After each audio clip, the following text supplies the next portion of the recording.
Hello everyone, welcome back to our channel. మనం ఈ వీడియోలోని క్వాడ్రాటిక్ ఫార్మ్స్ కోసం తెలుసుకుందాము. అసలు క్వాడ్రాటిక్ ఫార్మ్ అంటే ఏంటంటే a homogeneous expression of the second degree is only number of variables is called a quadratic form. Quadratic form అంటే ఏంటంటే ఒక హోమోజీనియస్ ఎక్స్ప్రెషన్. అంటే ఇది ఒక ఎక్స్ప్రెషన్ కదా, దాని యొక్క డిగ్రీ ఏముంటది అంటే 2 ఉండాలన్నమాట. ప్రతి ఒక్క టర్మ్ యొక్క డిగ్రీ ఎంత ఉండాలి అంటే మనకి 2 ఉండాలి. ఇక్కడ చిన్న 2 ఉంది, ఇక్కడ 1 x పవర్ 1 y పవర్ 1 రెండు కలిపితే 2, ఇక్కడ 2. కాబట్టి అన్ని డిగ్రీస్ ఇక్కడ 2 ఉంది కదా, అన్ని టర్మ్స్ యొక్క ఎక్స్పోనెంట్స్ మనకి 2 ఉన్నాయి. కాబట్టి దీని యొక్క డిగ్రీ అనేది 2 ఉంది కదా. ఇలా ఉంటే మనం క్వాడ్రాటిక్ ఫార్మ్ అని అంటాం. ఇప్పుడు క్వాడ్రాటిక్ ఫార్మ్ ఇస్తే దాని యొక్క మ్యాట్రిక్స్ ఎలా రాయాలి అనేది ఇప్పుడు చూద్దాం. ఇప్పుడు ఫర్ సపోజ్ ఒక క్వాడ్రాటిక్ ఫార్మ్ ఇచ్చి మ్యాట్రిక్స్ రాయమంటే మనం ఏం రాస్తామంటే ఫస్ట్ ఇక్కడ x² టర్మ్స్ రావాలి. ఇక్కడ ఏం రాయాలంటే xy/2. ఇక్కడ ఏముంటది, ఇది మొత్తం ఈ రో మొత్తం xది, ఈ రో మొత్తం yది. అంటే 3x3 మ్యాట్రిక్స్ తీసుకుంటే ఈ రో మొత్తం zది అనుకుంటాం. ఇక్కడ ఏమవుతుంది xz/2 అవుతుంది. ఇక్కడ ఏమవుతుంది, దేనిది yది కదా, ఈ రో అనేది yది. కాబట్టి మనం yx/2, ఇది y². ఇది మనకి ఏమవుతుంది yz/2. ఇక్కడ మనకి ఏమవుతుంది zx/2, zy/2, z². ఈ ఫామ్ లో మనం ఇచ్చిన క్వాడ్రాటిక్ ఫామ్ లోని ఇస్తారు కదా ఈక్వేషన్, దాన్ని మనం మ్యాట్రిక్స్ ఫామ్ లో ఈ విధంగా రాస్తామన్నమాట. ఓకే, ఇది x y z, ఇది x y z అనుకుంటే. ఓకే, ఫర్ ఎగ్జాంపుల్ చూద్దాము. ఇది ఒక మ్యాట్రిక్స్ కదా, అంటే ఇది ఒక క్వాడ్రాటిక్ ఫామ్ కదా. దీన్ని మ్యాట్రిక్స్ ఫామ్ లో ఎలా రాసుకోవాలో చూద్దాం. ఫస్ట్ ఇక్కడ చూడండి, ఇది క్వశ్చన్ కదా. ఫస్ట్ మనకి 7 x² కోఎఫిషియెంట్స్ రాసుకోవాలి. Okay, 7 xy/2. ఇక్కడ xy అంటే ఏమొచ్చారు, xy కోఎఫిషియెంట్ 8, 8/2 మనకి ఎంత 4. నెక్స్ట్ xz/2, xz ఏమిచ్చాడు కోఎఫిషియెంట్ 2, 2/2 అంటే మనకి 1. ఓకే, yx అనే xy అన్న ఒకటే కదా, by2 అంటే ఇక్కడ మళ్ళీ 4 వస్తుంది. y² అంటే ఇక్కడ 3, yz/2 అంటే మనకి ఏమవుతుంది 9/2. ఇక్కడ మనకి zx, xz అన్న zx అన్న ఒకటే కదా 1, yz/2 అంటే మనకి 9/2, z² అంటే -5. ఈ విధంగా మనం మ్యాట్రిక్స్ అనేది రాస్తాం. ఓకే, నెక్స్ట్ ఏంటంటే ఇప్పుడు చూడండి, ఇక్కడ ఎగ్జాంపుల్ ఇచ్చారు. Write the symmetric matrix of the following quadratic form. దీనికి ఒక క్వాడ్రాటిక్ ఫార్మ్ రాయండి. ఇచ్చిన క్వశ్చన్ ఏంటి చూడండి, x² + 2y² - 7z² - 4xy - 6xz. దీన్ని మనం ఎలా రాస్తాం మళ్ళీ చూద్దాం. ఫస్ట్ ఏంటి x² అంటే ఫస్ట్ ఇక్కడ వస్తుంది. తర్వాత ఏంటి xy/2 అంటే ఇక్కడ ఇదే కదా xy/2 అంటే -2. తర్వాత xz -3. ఓకే, నెక్స్ట్ ఏంటి మనకి y టర్మ్స్ కదా, yx/2 ఇక్కడ మనకి ఏమన్నా ఇచ్చారా, yx ఎస్ ఇచ్చారు -2, y² కోఎఫిషియెంట్ 2. తర్వాత ఏంటి yz మనకి ఏమి ఇవ్వలేదు కాబట్టి అది 0 అయిపోతుంది. నెక్స్ట్ మనకి zx -3. నెక్స్ట్ ఏమవుతుంది zy ఏమైనా ఇచ్చారా, ఏమి ఇవ్వలేదు. z² మనకి -7. ఇది మనకి ఇచ్చిన క్వాడ్రాటిక్ ఫార్మ్ కి సిమెట్రిక్ మ్యాట్రిక్స్ అంటే ఇలా రాయాలి. ఓకే, మీరు మిగతావి క్వశ్చన్స్ చేయండి. ఇప్పుడు నెక్స్ట్ ఏంటంటే క్వాడ్రాటిక్ ఫార్మ్ మనం రాయాలన్నమాట. అంటే వాడు మ్యాట్రిక్స్ ఇస్తాడు, దాని క్వాడ్రాటిక్ ఫార్మ్ ని ఎలా రాయాలో చూద్దాం. ఓకే, ఇక్కడ మనకి మ్యాట్రిక్స్ ఇచ్చారు కదా, ఫస్ట్ ఈ మ్యాట్రిక్స్ తీసుకుందాం. ఏంటది 1 2 3 2 0 3 3 3 1 ఇలా ఇచ్చారు కదా. ఇప్పుడు మనం ఫస్ట్ ఏం చేస్తామంటే మామూలు సింపుల్ వేలో ఇది దేని ప్లేస్ x² కాబట్టి x² రాసుకుంటాం. ఇది మనకి xy/2 కదా, అంటే ఇది xy టర్మ్ అంటే 2xy ప్లస్ ఇది xzది 3xz ప్లస్ 2xy ప్లస్ 0 అది.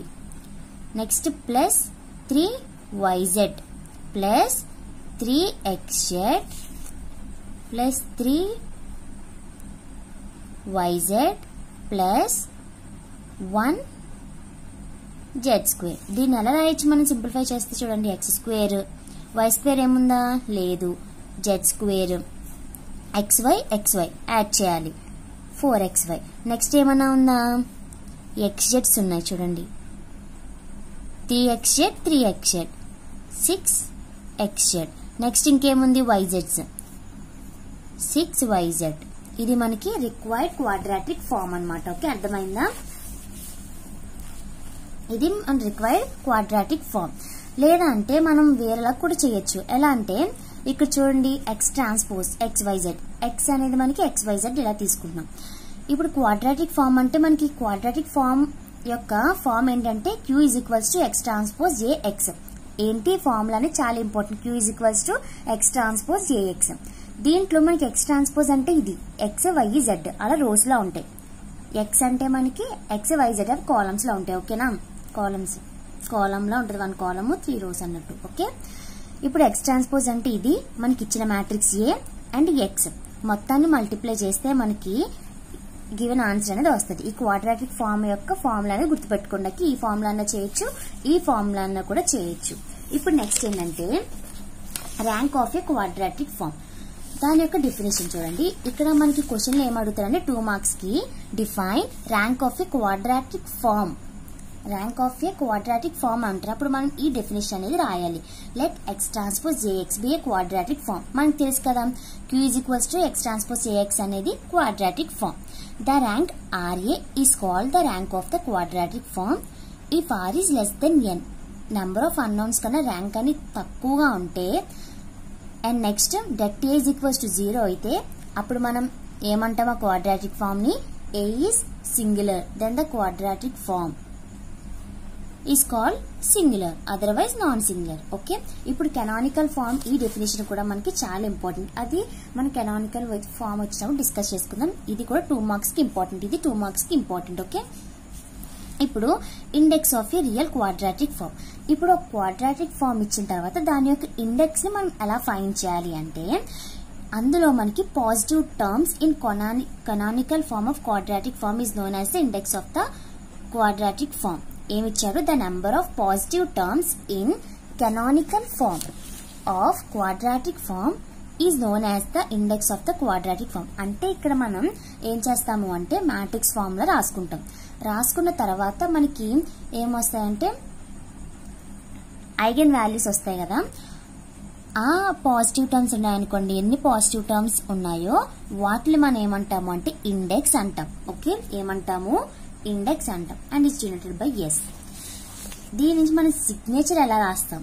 ఓకే, సిగ్నేచర్ ఎలా రాస్తాము అంటే ఆర్ అనేది ర్యాంక్, ఎస్ అనేది ఇండెక్స్. సిగ్నేచర్ ఏమవుతుందంటే 2s - r. 2s - r is called the signature of the quadratic form x transpose jx. Okay, index అంటే ఏంటి, number of positive terms. Number of positive terms మనం index అంటాము. Okay, in canonical form. ఇప్పుడు signature అంటే 2s - r. S అంటే ఏంటి మనకి index, R అంటే ర్యాంక్. 2s - r లో మనకి వచ్చిన వాల్యూ సబ్స్టిట్యూట్ చేసుకుంటే సిగ్నేచర్ అనేది వస్తుంది. ఇప్పుడు నెక్స్ట్ ఏంటంటే నేచర్ ఆఫ్ క్వాడ్రాటిక్ ఫామ్. అంటే క్వాడ్రాటిక్ ఫామ్ యొక్క నేచర్ అనేది ఎలా ఫైండ్ చేయాలో చూద్దాం. ఇప్పుడు మనకి ఐగెన్ వాల్యూస్ అనేవి అన్ని పాజిటివ్ వచ్చాయనుకోండి, ఐగెన్ వాల్యూస్ మనకి ఫైండ్ చేయడం వచ్చు కదా.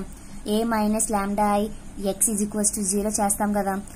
అప్పుడు మనకి ఐగెన్ వాల్యూస్ వస్తాయి కదా. ఆ ఐగెన్ వాల్యూస్ అన్ని పాజిటివ్ అయ్యాయి అనుకోండి, లేదా r = n and s = n, అలా అయితే మనం ఏమంటాం, పాజిటివ్ డిఫైనెట్ అంటాం. ఏంటి, సింపుల్ గా గుర్తుపెట్టుకోండి, ఐగెన్ వాల్యూస్ అనేవి పాజిటివ్ గా వస్తే దాన్ని పాజిటివ్ డిఫైనెట్. ఇది ఐగెన్ వాల్యూస్ అనేవి మనకి నెగిటివ్ వస్తే నెగిటివ్ డిఫైనెట్. ఇప్పుడు పాజిటివ్ సెమీ డిఫినెట్ అంటే ఏంటంటే మనకి ఐగెన్ వాల్యూస్ ఉంటాయి, అంటే అందులో మనకి అట్లీస్ట్ 1 ఐగెన్ వాల్యూస్ 0 అవ్వాలి. ఓకే, అట్లీస్ట్ 1 ఐగెన్ వాల్యూస్ అనేది 0 అవ్వాలి. అండ్ నెక్స్ట్ వచ్చేసి ఐగెన్ వాల్యూస్ అనేవి పాజిటివ్ గా ఉండాలి. అట్లీస్ట్ 1 ఐగెన్ వాల్యూస్ 0 అయితే దాన్ని మనం పాజిటివ్ సెమీ డిఫైనైట్ అంటాం. ఒకవేళ ఐగెన్ వాల్యూస్ నెగిటివ్ అయ్యి అట్లీస్ట్ 1 ఐగెన్ వాల్యూ ఈజ్ 0 అయితే దాన్ని ఏమంటాం, negative semi definite. Okay, sorry, ఇక్కడ positive semi definite and negative semi definite. Okay, ఇప్పుడు నెక్స్ట్ ఇండెఫినెట్ అంటే ఏ కేసెస్ కాకపోతే దాన్ని ఇండెఫినెట్ అంటాం. ఫస్ట్ కేసు ఏంటి, అన్ని ఐగన్ వాల్యూస్ పాజిటివ్ వచ్చేసాయి అనుకోండి, పాజిటివ్ డెఫినెట్ అంటాం. లేదా r = n and s = n అలా అయినా మనకి పాజిటివ్ డెఫినెట్ అంటాం.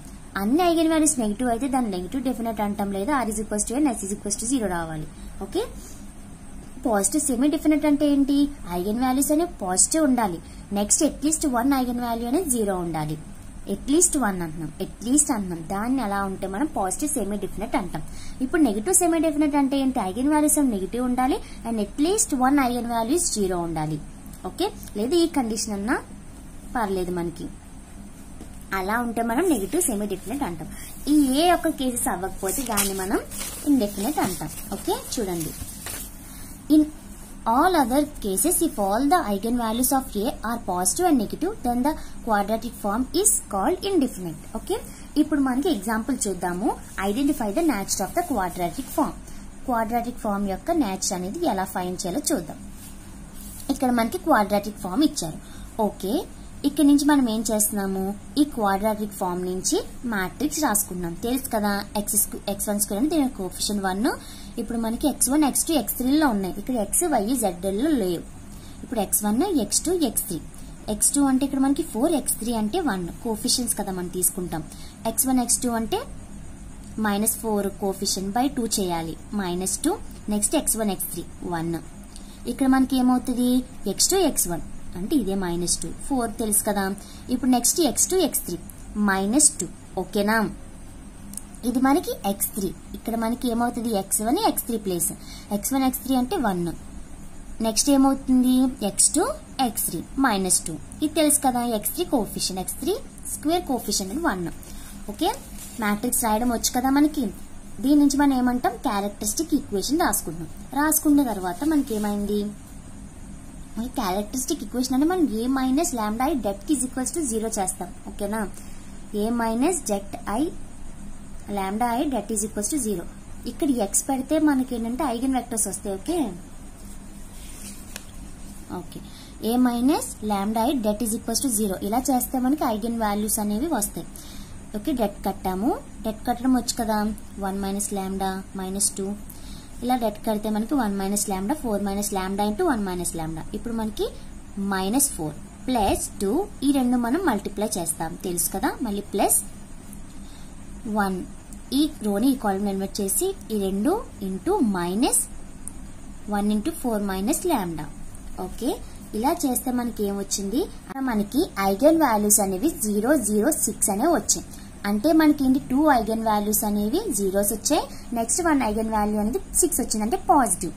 మనకి అట్లీస్ట్ 1 0 ఉండి మిగతాది పాజిటివ్ ఉంటే, మిగతా ఐగన్ వాల్యూస్ పాజిటివ్ ఉంటే దాన్ని మనం ఏమంటాం, పాజిటివ్ సెమీ డెఫినెట్ అంటాం. అంటే అట్లీస్ట్ 1 0 ఉండాలి.